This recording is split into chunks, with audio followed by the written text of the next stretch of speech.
වසනාවන්ත පින්වත්නි, අද අපි මේ භාවනාව සම්බන්ධව කතා කිරීමේදී කතා කරන්නට යන්නේ භාවනාව සඳහා කර්මස්ථාන තෝරාගන්න අපේ පින්වතුන්ට චරිත හඳුනා ගැනීමේදී හමු වන තවත් සුවිශේෂී චරිතයක්. ඒ තමයි ශ්‍රද්ධා චරිතය කියලා කියන්නේ. අපි මුලින් කතා කරපු චරිත වර්ග දෙක වගේම මේ ශ්‍රද්ධා චරිතයත් සුවිශේෂී චරිතයක්. බොහෝ පින්නතුන් අනුස්සති භාවනා, බුද්ධානුස්සති, ධම්මානුස්සති, ත්‍යාගානුස්සති, දේවතානුස්සති වගේ භාවනා කර්මස්ථාන තෝරාගෙන භාවනා කරන්නට යන්නේ Tamanට ශ්‍රද්ධා චරිතයක් තියෙනවා කියන සිතුවිල්ලෙන්. සමහර වෙලාවට ඔබ ශ්‍රද්ධා චරිතයක් තියෙනවා කියලා ඔබට හිතාගෙන හිටියට ඇත්තටම ඔබට තිබෙන්නේ ශ්‍රද්ධා චරිතයක් නෙවෙයි, රාග චරිතයක් වෙන්නට පුළුවන්. අපේ ශ්‍රද්ධා චරිතයත් රාග චරිතයක් කියන මේ චරිත ලක්ෂණ දෙකම එක හා සමානව යන චරිත ලක්ෂණ දෙකක්. ඒ නිසා භාවනා කර්මස්ථාන ලබා ගන්න පින්නතුන් අනිවාර්යයෙන්ම දැනගත යුතු දෙයක් තමයි තමන්ට ඇත්තටම තිබෙන්නේ ශ්‍රද්ධා චරිතයක්ද නැත්නම් රාග චරිතයක්ද කියන කාරණය හොඳට තේරුම් ගන්නට ඕනි. එහෙම නැති වුණොත් මේ භාවනාවේ ප්‍රතිඵලයක් ළඟා කර ගන්නට හැකියාවක් ලැබෙන්නේ නැහැ සමත භාවනාවේ වශයෙන්. බලමු ශ්‍රද්ධා චරිතය කොයි වගේ චරිතයක්ද චරිත ලක්ෂණ වලින් අපිට කියවෙන්නේ කියලා. මේ ශ්‍රද්ධා චරිතය ගත්තොත් බොහෝ ගුණවත් චරිතයක්. ගුණවත් දේවල් කෙරෙහි පවතින පැහැදීම, විශ්වාසය වගේ දේවල් බොහෝමත් වැඩි චරිතයක්. ඒ වගේම එයාගේ පෞරුෂය රඳා පවතින්නේ මේ හා සමග.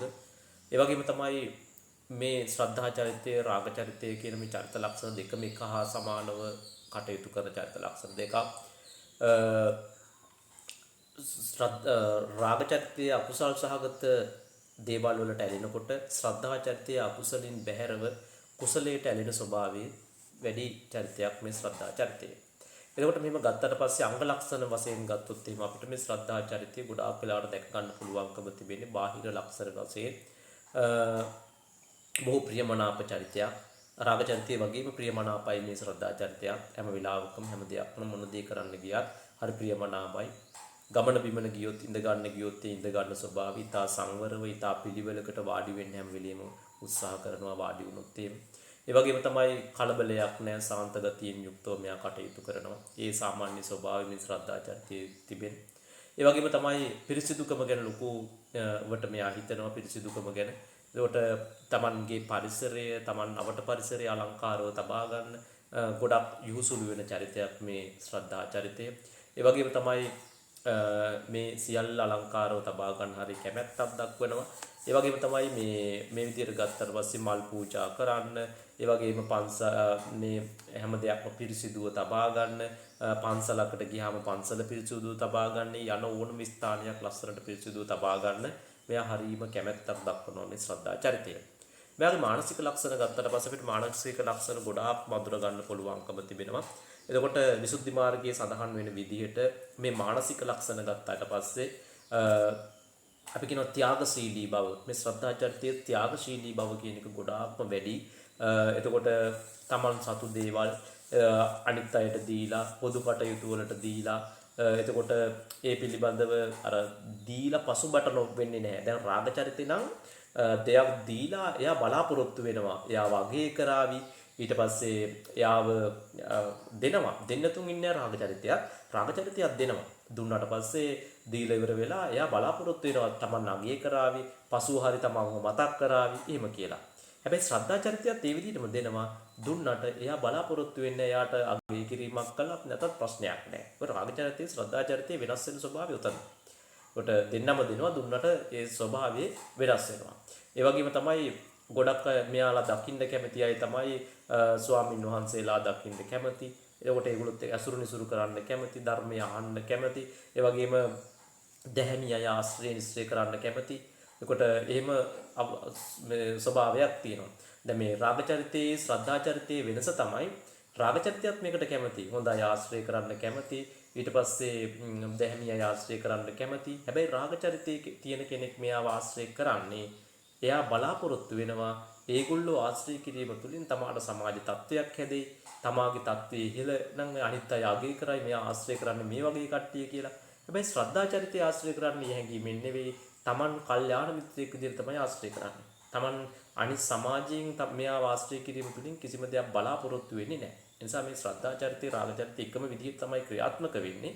හැබැයි මේ දෙක හරියට හඳුනා ගැනීම තමයි අපි කරන්න ඕන කරන දේ. එතකොට ධර්මය ඇසීමට ප්‍රිය කරන චරිතයක්, ඒ වගේම මේ අහන ධර්මයේ පිළිබඳව ලොකු විශ්වාසයක් තියෙන චරිතයක් ශ්‍රද්ධා චරිතය කියලා කියන්නේ. ඒ පිළිබඳව ලොකු විශ්වාසයකින් ධර්ම ශ්‍රවණය කරන, නිතරම සැහැල්ලුවෙන් සතුටින් Tamanගේ ජීවිතය ගත කරන චරිතයක් විදිහට අපිට මේ ශ්‍රද්ධා චරිතය හඳුනා ගන්න පුළුවන්කම තිබෙනවා. රාග චරිතය වගේම තමයි. රාග චරිතය අපිට ගොඩාක් වෙලාවට මේ හඳුනා ගන්න බෑ මේ විදිහට. නමුත් ශ්‍රද්ධා චරිතය සතුටින් සැහැල්ලුවෙන් ඉන්න චරිතයක් විදිහට අපිට හඳුනා ගන්න පුළුවන්කම තිබෙනවා. හැබැයි මේ ශ්‍රද්ධා චරිතය තියෙන කෙනා මේ භාවනාවේදී හොඳට සැලකිල්ලක් දක්වන්නට ඕනි. අවදානම් පැතිකඩක් තිබෙනවා මේ භාවනාවේදී. ඒක හොඳට තේරුම් ගන්න. ඒ තමයි මේ ශ්‍රද්ධාව තියෙන කෙනා හරියට තේරුම් නොගත්තොත් ගැටලුවක් ඇති වෙනවා. ඒ තමයි මෙයාගේ කුසල පැත්තට වගේම අකුසල පැත්ත, ඒ කියන්නේ අයහපත් පැත්තට මේ ශ්‍රද්ධා චරිතය යොමු වෙන්න පුළුවන්කම තියෙනවා. ඒකට හේතුව තමයි ශ්‍රද්ධාවත් එක්ක ප්‍රඥාව ගොඩ නැගුණොත්.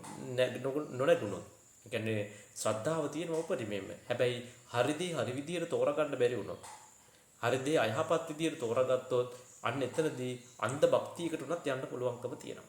මොකද ශ්‍රද්ධාවනේ උපරිම. කියන්නේ යා අන්ධ භක්තියකට ගියත් එයාගේ ශ්‍රද්ධාව උපරිමයෙන්ම මෙයා ක්‍රියාත්මක කරනවා.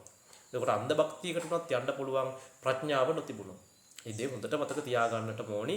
ඒකට මේ විශ්වාස කරනකොට ඕනම කෙනෙක් මෙයා විශ්වාස කරනවා හැම වෙලාවෙම. ඒ නිසා ඕනම කෙනෙක් විශ්වාස කළා ධර්මයේ විදිහට එන අධර්මයේ වුණත් විශ්වාස කරනවා. ශ්‍රද්ධාව තියෙන නිසා. ධර්මයේ විදිහට එන අධර්මයේ වුණත් විශ්වාස කරලා වෙනස් මාර්ගයකට යන්න පුළුවන්කම තිබෙනවා. ඒ නිසා මේ දේ සමබර කරගෙන ප්‍රඥාවට මුල් තැන දීම ශ්‍රද්ධාවන්තයා අනිවාර්යයෙන්ම කළ යුතුම දෙයක්.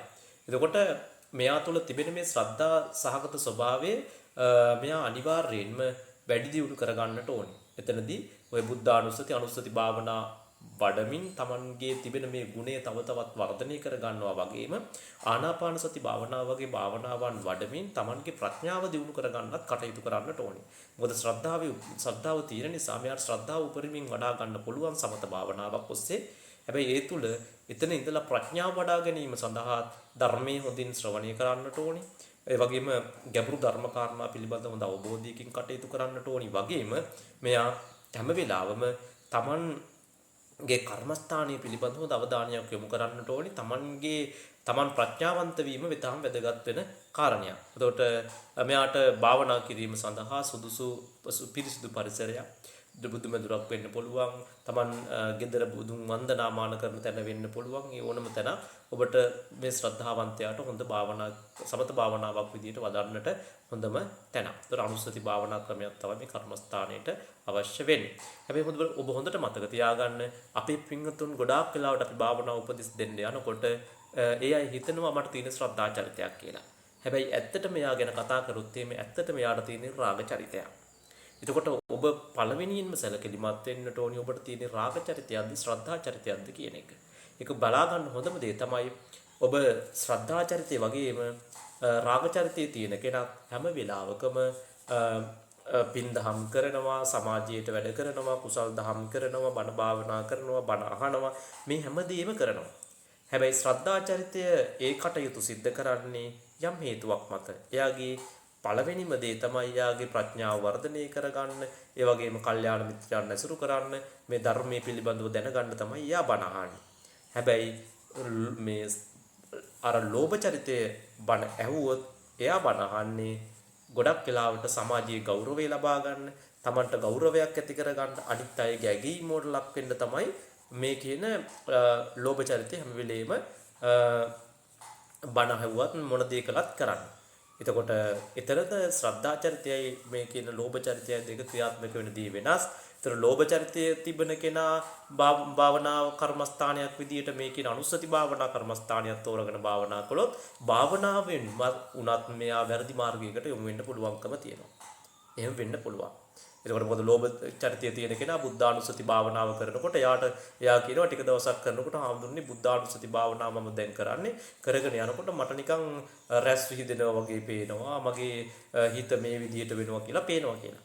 එතකොට එයා ඇත්තටම ශ්‍රද්ධාවන්ත චරිතයක් නෙවෙයි, ඇත්තටම එයා ලෝභ චරිතයක්. මොකද එයා හදන එයාගේ මනස කැමති එයා කරන දේන් එයාට ප්‍රතිඵලයක් තියෙනවා කියලා කියන්න. එයාට ප්‍රතිඵලයක් තියෙනවා. එයාගේ ප්‍රතිඵලය මෙන්න මේ වගේ එකක් Taman දිනුවක් ලබලා තියෙනවා කියලා අනිත් අයට කියන්න කැමති. ඒ නිසා ඒ මනසට වෙන වෙන දේවල් පේන්න ගන්නවා. මනස වෙනස් අරමුණු වලට යනවා. එතකොට මොකද වෙලා තින්නේ? ඇත්තටම මෙයාට ශ්‍රද්ධා චරිතයක් නෙවෙයි තිබිලා තියෙන්නේ රාග චරිතයක්. එතකොට මෙයා කරන්න ඕනි මේ අනුස්සති කර්මස්ථානයක් නෙවෙයි මෙයා වඩන්නට ඕනි අර අපි කතා කරපු ලෝභ චරිතයට අදාළ කරන කර්මස්ථානයක් තෝරාගෙන Tamanගේ හිතේ තියෙන ලෝභකම තමයි නැති කරන්නට ඕන. ඒකට මතක තියාගන්න ලෝභ චරිතය ශ්‍රද්ධා චරිතය කියන්නේ මේ එක හා සමානව යන චරිත දෙක. ඔබේ චරිතය කුමක්ද කියන එක පිළිබඳව මේ චරිත ලක්ෂණ වන අනුව වෙන් කරගෙන ලෝභ චරිතය නම් ලෝභ චරිතයට අදාළ කර්මස්ථානත් මේ කියන ශ්‍රද්ධා චරිතය නම් ශ්‍රද්ධා චරිතයට අදාළ කර්මස්ථානත් තෝරාගෙන නිවර්ති කර්මස්ථානීය තෝරා ගැනීම තුළින් මේ සමත භාවනාවේ ඊතා ඉක්මනින් මේ භාවනාවේ යම් ප්‍රතිඵලදායක තත්ත්වයක් කරා ඔබට යන්නට පුළුවන්කම තිබෙනවා කියන එක මතක් කරනවා හැම දිනාටම.